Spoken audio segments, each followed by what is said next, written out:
Three. नमस्ते सदावत्सले मातृभूमि। हम लोग डिस्कशन करने जा रहे हैं डोनाल्ड ट्रंप ने जिस प्रकार से एक्शन लिया है और भारत ने बरोबर वैसा ही एक्शन लिया है। मुझे लगता है कि विश्व की जो शक्तियां भारत को रोकने की कोशिश लगातार करती हैं, भारत जब रिटेलिएट करता है पाकिस्तान के और जो आतंकी समूह हैं उनके खिलाफ जब एक्शन लेता है, तो तमाम विश्व की शक्तियां भारत के पीछे पड़ जाती हैं।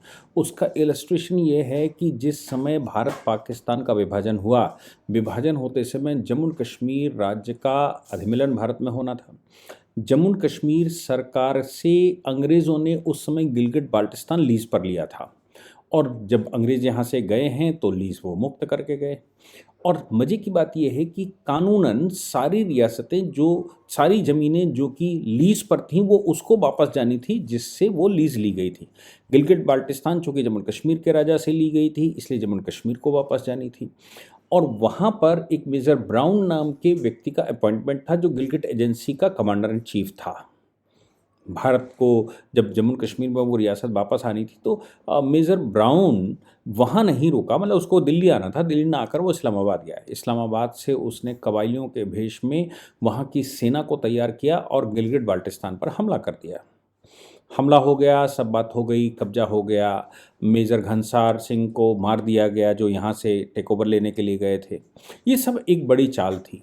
मज़े की बात ये भी है कि जब पाकिस्तान ने हिंदुस्तान पर हमला किया तो विश्व की ज़्यादातर शक्तियाँ पाकिस्तान के पक्ष में खड़ी दिखाई दे रही थी। यहाँ तक कि यूएनओ में जब हम गए तो यूएनओ में नेहरू जी को ये उम्मीद थी कि यूएनओ ये इंसाफ करेगा, भारत की भूमि को वापस करेगा। यूएनओ ने उसमें सीज़ फायर लागू कर दिया। और मज़े की बात यह है कि United Nations UNCIP United Nation Commission for Indian Pakistan ने भी मोस्टली पाकिस्तान का पक्ष लिया। हालांकि लीगली भारत का हिस्सा था और भारत के पक्ष में लीगल ऑर्डर हुए, लेकिन सारी शक्तियाँ जब भारत उधर दिमाग लगाता था तो सारी शक्तियां पाकिस्तान की तरफ से खड़ी दिखाई पड़ती थी। यहाँ तक कि आतंकवाद के मामले में भी पाकिस्तान के साथ खड़ी दिखाई पड़ती थी। और ये भी था कि अमेरिका जैसा कंट्री भी पाकिस्तान का ही पक्ष लेता था। मोदी जी के आने के बाद ये परिस्थिति बदली और केंद्र में भी देश संसार में भी ये जो आतंकवाद है वो बढ़ा और डेमोग्राफी चेंज हुई। जर्मनी में अभी अभी आज ही एक स्टेटमेंट अमेरिका के वाइस प्रेसिडेंट ने दे दिया कि भाई ये ठीक नहीं हो रहा। फ्रांस की स्थिति हम देख रहे हैं, स्पेन की स्थिति हम देख रहे हैं, इंग्लैंड लगभग ख़त्म हो चुका है ऐसा कहा जा रहा है। और ये वो कंट्री हैं जिन्होंने दया दिखाई। इस्लाम से लड़ने का अनुभव अगर संसार में किसी एक कंट्री के पास सर्वाधिक है तो वो हिंदुस्तान है, क्योंकि हिंदुस्तान पूरा ख़त्म भी नहीं हुआ और हिंदुस्तान इस्लाम से लड़ रहा है।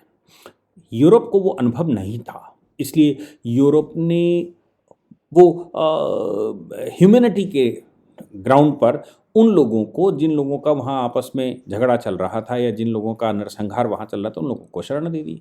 उनको शरण देना, जो मर रहे थे जिनको मार देना चाहिए था या जो लोग मार रहे थे या मर जाते वो जिंदा नहीं रहते, उनको यूरोप ने शरण दी। आज जिनको शरण दी वो यूरोप को ख़त्म करने पर तुले हुए हैं। ये देख लीजिए, ये इस्लाम का अपना एक कैरेक्टर है। इस कैरेक्टर को सबको ध्यान रखना चाहिए कि इस्लाम कैसे वर्क करता है। यहाँ पर बात ये आती है कि पाकिस्तान की ये जो परिस्थिति है वहाँ उस कंडीशन में पूरे संसार को ये अनुभव आ गया कि भाई ये जो है वो एक विद्रोही ग्रुप है, इसका रिलीजन से कोई लेना देना नहीं है, ये रिलीजन के नाम से संसार को तबाह करता है। ऐसी परिस्थिति में भारत को भी बल मिलना स्वाभाविक था। हमें याद होगा कि जब हमारे यहाँ दंगे होते थे तो यूएस को कोई मतलब नहीं होता था, लेकिन अटल बिहारी वाजपेयी जी उस समय भी यूएनओ में कह के आए थे कि आज हम परेशान हैं, कल तुम भी परेशान होगे, इसमें कोई शक नहीं है। और थोड़े दिन बाद ही उनके यहाँ पेंटागन हो गया था। तब उनको समझ में आया कि वाकई में आतंक की पहुँच कहाँ तक है और वो संसार को ख़त्म करने पर तुले हुए हैं। वो राक्षसी प्रवृत्ति जो संसार को ख़त्म करना चाहती है वो सिर्फ अपनी प्रवृत्ति को, राक्षसी प्रवृत्ति के लोगों को ही देखना चाहते हैं। ऐसी परिस्थिति में भारत अब क्या करे? हम समझते हैं कि एयर स्ट्राइक हुआ, सर्जिकल स्ट्राइक हुआ, बोथ स्ट्राइक हुआ, उससे भी कोई विशेष फ़र्क इसलिए नहीं पड़ा क्योंकि जब हमने ये तैयारियां की कि हम गिलगिट बाल्टिस्तान को वापस लेंगे, तब पोजीशन ये आ गई कि कभी चाइना ने गलवान कर दिया, तो कभी भारत में सीएए का आंदोलन हो गया, तो कभी भारत में किसान आंदोलन को बड़ा करके कर दिया गया, फंडिंग कहीं से भी हुई हो। लेकिन ये सच है कि भारत कर नहीं पाया। परंतु भारत का उद्देश्य पाकिस्तान पर कब्जा करना नहीं था, भारत का उद्देश्य तो अपनी ज़मीन को वापस लेना था। ऐसी परिस्थिति में अब क्या करे? भारत सरकार के ऊपर ये आरोप लगाया जा रहा है, सच क्या है पता नहीं है लेकिन आरोप लगाया जा रहा है पिछले 2 साल से कि भारत ने अपनी स्ट्रैटेजी बदली है। भारत में आतंक फैलाने वाले आतंकियों की पाकिस्तान में संदिग्ध परिस्थितियों में मौतें होने लगी। हैरानी की बात यह भी है कि हमलावरों का पता ही नहीं चला कि वो कौन थे। पिछले साल ही लश्कर आतंकी रियाज अहमद या अबू कासिम जिसको कहा जाता है, संदिग्ध परिस्थितियों में उसकी मौत होगी। उसी प्रकार से 2 साल पहले फरवरी 2023 में बशीर अहमद पीर की भी किसी ने हत्या कर दी। ये सभी आतंकी वो आतंकी थे जो जम्मू कश्मीर और भारत में आग उगल रहे थे, भारत को परेशान कर रहे थे। मज़े की बात यह है कि भारत में आतंकवाद फैलाने के बाद पाकिस्तान में छिपे आतंकियों का एक के बाद एक सफाया हो रहा है। इसी कड़ी में जम्मू कश्मीर के रियासी हमले का मास्टरमाइंड, रियासी हमला अभी 10 दिन पहले का है। 10 दिन पहले का क्या है, मतलब कुछ दिन पहले का ही रियासी हमले का मास्टरमाइंड और लश्कर तैयबा का कुख्यात आतंकी अबू कताल उर्फ अबू कताल सिंधी की अज्ञात हमलावरों ने हत्या कर दी। यह घटना 15 मार्च 2025 की है और करीब 8 बजे का प्रकरण है झेलम जिले में। अबू कताल आतंकी संगठन लश्कर तैयबा के सरगना हाफिज सईद का बेहद करीबी माना जाता है। उसकी गतिविधियां भारत के लिए लंबे समय से खतरा बनी हुई हैं। आपको याद होगा उससे पहले भी शिवकोड़ी मंदिर से लौट रहे तीर्थयात्रियों पर आतंकी हमला हुआ था। एनआईए की हिट लिस्ट में इसी व्यक्ति का, अबू कताल का नाम है कि ये उसके पीछे शामिल था। एनआईए ने लश्कर आतंकी को 2023 में ही वांटेड घोषित कर दिया था। ये अबू कताल ही था जिसने 9 जून 2024 को घात लगाकर आतंकी हमला किया था।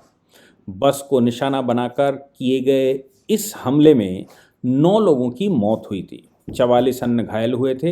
इनमें से एनआईए को पता चला था कि इसमें किसी स्थानीय व्यक्ति ने आतंकी की मदद की थी। इसी प्रकार अबू कताल ने 1 जनवरी 2023 को जम्मू कश्मीर के राजौरी सेक्टर के अंतर्गत आने वाले धागरी में 7 लोगों की बेरहमी से हत्या कर दी थी।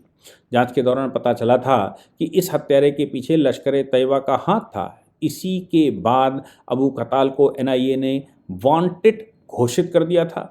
उस पर सेना समेत अन्य एजेंसियों की लंबे वक्त से नज़र थी।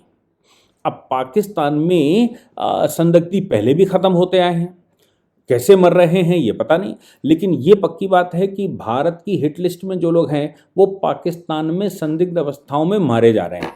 अब ये क्या इसको कहेंगे, इसलिए वो लगातार, जैसे अभी ये बलूच की घटना हुई तो उन्होंने भारत पर आरोप लगा दिया कि भारत इसमें शामिल है। अच्छा, मजे की बात यह है कि इन आतंकी तो हमारे दुश्मन हैं। अमेरिका में डोनाल्ड ट्रंप के बैठने के बाद भी यही हाल शुरू हो गया। आपको याद होगा कि लाल सागर में आतंक का पर्याय बन गए हैं हूती विद्रोही। क्यों? क्योंकि वहाँ जो सुएज कैनाल निकलती है, सुएज कैनाल से या और जो रास्ते निकलते हैं जो लाल सागर में मिलते हैं, यमन हूती आतंकियों ने उस पर हमला करते थे। अमेरिका के जो सैनिक या जो उनके मालवाहक निकलते हैं उन पर लगातार घात लगाकर हत्या करते हैं। वो बम विस्फोट करते हैं, उनको घेरते हैं, तमाम तरह की वो करते हैं। आपको याद होगा हूतियों ने कई एक शिप पकड़ ली तो भारत भी उसमें इन्वॉल्व हुआ। भारत ने भी अपने युद्धपोत भेजे थे और अमेरिका सहित कई देशों के युद्धपोतों को स्वतंत्र करवाया था। डोनाल्ड ट्रंप ने हूती आतंकियों पर एयर स्ट्राइक किया, उनकी वायुसेना ने एयर स्ट्राइक किए और लगभग 2 दर्जन या उससे ज़्यादा हूती आतंकी ढेर कर दिए। अब हूतियों की मदद करने वाला कौन था? हूतियों की मदद करने वाले तो ईरानी लोग हैं। ईरान किसको किसको मदद करता है? ईरान हमास की मदद करता है, ईरान हिजबुल्लाह की मदद करता है, ईरान हूतियों की मदद करता है। इसलिए ईरान हूतियों के सबसे नज़दीक माना जाता है। ये जो ऑपरेशन चला है वो इराक में जो सत्ता बैठी हुई है और अमेरिका, इन्होंने दोनों ने मिलकर चलाया। हूतियों के ऊपर जो हमले हुए उससे ईरान पर असर पड़ना स्वाभाविक है। ईरान ने उस पर कुछ कहने की कोशिश करी, तब तक डोनाल्ड ट्रंप ने घोषणा कर दी कि देखिए ईरान अगर हमारे ऊपर हमले होंगे, हम टारगेट होंगे, तो तुम्हें भी नहीं छोड़ा जाएगा। हूतियों को लेकर डोनाल्ड ट्रंप ने घोषणा करी कि अगर तुम बचना चाहते हो तो सुधर जाओ, अन्यथा हम जड़ से समाप्त कर देंगे। हमारे जहाज़ों पर हमले अगर करोगे तो हम तुम्हें जड़ से समाप्त कर देंगे। इसके साथ ही उन्होंने हूतियों को कहा कि अगर आप लोगों ने अपनी गतिविधियों को नहीं रोका तो सभी की जिंदगी को नर्क में बदल कर रख देंगे। इसको लेकर व्हाइट हाउस ने एक पोस्ट जारी किया है एक्स पर। ट्रंप की उन तस्वीरों को पोस्ट किया है जिसमें हूती आतंकियों पर अमेरिकी एयर स्ट्राइक का लाइव कवरेज देख रहे थे वो। आपको याद होगा जब हमारे यहाँ एयर स्ट्राइक हुआ था तब प्रधानमंत्री मोदी भी पूरे रात लाइव देख रहे थे, मोदी जी भी वही कर रहे थे। सेम उसी रास्ते पर, सेम उसी स्टाइल में डोनाल्ड ट्रंप दिखाई दे रहे हैं। हो सकता है उनके दिमाग में आ गया हो कि मोदी जी क्यों इतने पॉपुलर हैं, वो करते हैं, देखते भी हैं, समझते भी हैं और संसार को दिखाते भी हैं। इसलिए अमेरिका के राष्ट्रपति ने भी वही रास्ता अपना लिया है। व्हाइट हाउस से एक बयान स्पष्ट किया गया है, हूतियों के खिलाफ ट्रंप कड़े एक्शन ले रहे हैं। हूती लंबे वक्त से अमेरिका की राष्ट्रीय सुरक्षा के लिए खतरा हुए हैं, लेकिन ट्रंप के राष्ट्रपति रहने तक तो ये नहीं होगा। अब हूतियों को कोई बचा नहीं सकता। हूतियों की, जैसे मैंने कहा कि ईरानी लगातार मदद हमास को करते हैं या हिजबुल्ला को करते हैं, मतलब लेबनान में करते हैं, और इधर हमने देखा किस प्रकार से सीरिया में सत्ता बदल गई और सीरिया में इस्लामिक शासन की घोषणा हो गई। लोग कहते हैं कि रिलीजन बदलने से क्या होता है, वो सीरिया को देखना चाहिए। 1400 साल से सीरिया आग से झुलस रहा है और लगातार लड़ता रहा। जो लोग कहने वाले हैं कि कुछ तो है हम में हस्ती मिट्टी नहीं हमारी, उनको सीरिया निश्चित रूप से देखना चाहिए, क्योंकि सीरिया 1400 साल से लड़ रहा था। अब सीरिया में जो सरकार बनी उसने इस्लामिक शासन वहाँ पर लागू कर दिया, जबकि सीरिया में बड़ी तादाद में ईसाई होते हैं, ईसाइयों की सरकारें भी बनती रहीं। लेकिन रिलीजन चेंज जो टारगेट उन्होंने बनाया था, एक एक करके कम होते गए ईसाई, और आबादी जैसे ही बढ़ी वैसे ही मुस्लिम शासन लागू हो गया। भारत में भी कुछ ऐसा ही चल रहा है। हमारी आबादी लगातार कम हो रही है और आबादी बढ़ने का मतलब अपोजिशन की आबादी बढ़ना ही अब शस्त्र बन गया है।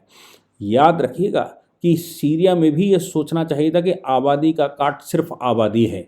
आबादी का काट आपकी समृद्धता नहीं है, आबादी का काट आपकी शक्ति नहीं है, आबादी का काट आपका धन नहीं है, आबादी का काट आपका वैभव नहीं है। आबादी का काट सिर्फ आबादी है। और जो सोचने की बात वो है कि आप किसी की आबादी रोक नहीं देते। बच्चा पैदा करते समय डांट नहीं लगा दोगे, बच्चा पैदा होने के बाद उसको मार नहीं दोगे, प्रेग्नेंट होने के बाद उसको मार नहीं दोगे, वो बच्चा तो पृथ्वी पर आएगा। और बच्चा पैदा होने के बाद उसके फंडामेंटल राइट भी नहीं रोक सकते। अगर जो डेमोक्रेटिक कंट्री हैं, माँ बाप के रोक सकते हैं, माँ बाप का थोड़ा आप सरकारी मदद रोक देंगे, लेकिन उससे कोई फ़र्क उनके ऊपर नहीं पड़ता, क्योंकि बच्चों को हिंदुस्तान में रह रहे हैं तो बच्चों को बाकी लोग खिलाएंगे, क्योंकि भारत एक हृदय का देश है, भारत एक सद्भावना का देश है, भारत एक करुणा का देश है। इसलिए भारत में तो किसी को भूखा देख नहीं सकते, चाहे वो विद्रोही ही क्यों ना हो। यही कारण है कि आप कुछ नहीं कर सकते। अगर कुछ भारत की मदद करना चाहता है कोई, तो उसको सिर्फ एक चीज़ सोचनी है, भारत में आबादी कैसे बढ़े। भारत में आबादी बढ़ाने के लिए सबसे पहला काम ये करना होगा, बच्चों की शादी आयु पर करनी है। हमारे यहाँ 30, 32, 35 पर शादी होती है, तब तक बच्चे पैदा होने की स्थिति खराब हो जाती है। यानी कि दूसरे शब्दों में कहा जाए कि प्रजनन शक्ति कम हो जाती है और फिर बच्चे बहुत इलाज करने के बाद एक आध धोखे से हो जाते हैं। इसलिए समय पर विवाह और बच्चों की जिम्मेदारी वो माँ बाप लें जो अपने बच्चों का विवाह कर रहे हैं। उनके बच्चों की जिम्मेदारी भी लें कि पालन पोषण हम कर देंगे, तुम बच्चे पैदा करो और जाओ तुम कुछ करो, बाकी का हम कर लेंगे। ऐसी परिस्थिति में ही भारत को बचाया जा सकता है, नहीं तो सीरिया उसका बड़ा इलस्ट्रेशन है। और कब तक डोनाल्ड ट्रंप भी लड़ेंगे। अगर अमेरिका अपनी आबादी नहीं बढ़ाएगा तो वो भी जीत नहीं पाएगा, यूरोप अपनी आबादी नहीं बढ़ाएगा तो वो जीत नहीं सकता, हिंदुस्तान अपनी आबादी नहीं बढ़ाएगा तो जीत नहीं सकता, क्योंकि आबादी का काट सिर्फ आबादी है। बहुत शक्तिशाली देश माने जाते हैं यूरोपियन कंट्रीज़, पूरे विश्व पर उन्होंने शासन किया, लेकिन आबादी कम होने की वजह से आज अपनी अंतिम सांसें गिन रहे हैं। डोनाल्ड ट्रंप को ये बात सब समझ में आती है, इसलिए डोनाल्ड ट्रंप विश्व युद्ध से पहले का ये खात्मा कर रहे हैं। लगातार हूती की हत्या हो, हूतियों पर स्ट्राइक हो, या आतंकियों पर स्ट्राइक हो, हमास पर स्ट्राइक हो, हिजबुल्ला को सीधा करना हो, ईरान को सामने लेकर आना हो, पाकिस्तान की मदद रोकना हो, बांग्लादेश की मदद रोकना हो, मुस्लिम कंट्रियों को बढ़ावा देने से पीछे ढकेलना हो, ये सब कुछ वो कर तो रहे हैं, लेकिन आबादी अगर नहीं होगी तो उसका कोई हल नहीं निकल सकता। हम भले ही एयर स्ट्राइक, सरकारें एयर स्ट्राइक करें, सरकारें सर्जिकल स्ट्राइक करें, सरकारें आतंकियों को घर में मरवा दें, पाकिस्तान ने आरोप लगा ही रहा, मोदी जी मरवा रहे हैं, या फिर डोनाल्ड ट्रंप सीधा सीधा हमला करके, परंतु आबादी नहीं होगी तो फिर इसका कोई परमानेंट हल नहीं है। ये सोचने का बात है। आपको अगर इसमें लगता है इनमें कोई संशोधन है तो फिर आप निश्चित रूप से नीचे लिखेंगे, हमारी टीम पढ़कर मुझे बताएगी, और अगर आप उसको अनुसरण करने वाला होगा तो निश्चित रूप से उसको करेंगे। जय हिंद, जय Bharat, Vande Mataram.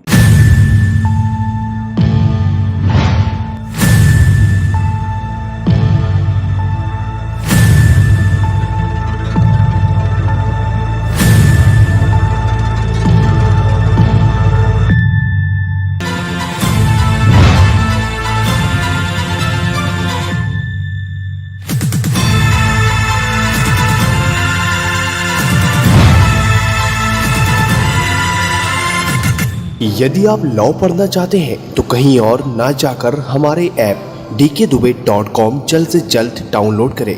Download link description में अवेलेबल है, तो कृपया देर न करके जल्द से जल्द डाउनलोड करें।